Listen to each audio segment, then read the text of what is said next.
একজন মানুষ মৃত্যুর পরে তার আমলের দরওয়াজা বন্ধ হয়ে যায়। সে আল্লাহ পাক রব্বুল আলামিনের দরবারে ক্রন্দন করে,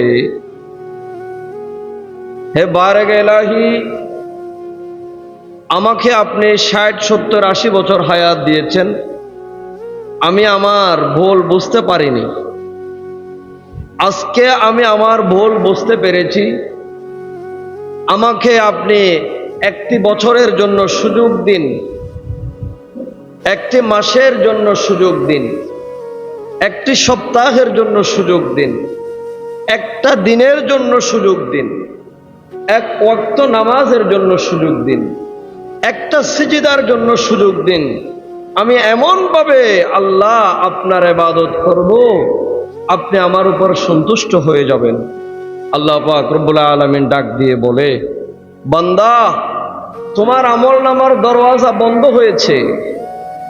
তুমি মাসে 4টা 5টা জুমার দিন পেয়েছিলে, 30 দিন ফজরের নামাজের ব্যবস্থা তোমার জন্য ছিল, দৈনন্দিন 5 ওয়াক্ত নামাজের সময় সুযোগ তোমার কাছে ছিল, ঘরের দরওয়াজার সামনে তোমার জন্য মসজিদের ব্যবস্থা ছিল, তোমার অর্থ ছিল যাকাত প্রদানের ব্যবস্থা তোমার জন্য রেখেছিলাম, তোমার জন্য দান সদকার সুযোগ আমি আল্লাহ দিয়েছিলাম।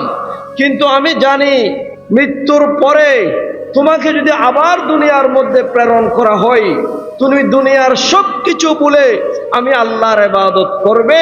কিন্তু এটা তো আমি আল্লাহর আইন, আমি আল্লাহ বাস্তবায়ন করছি।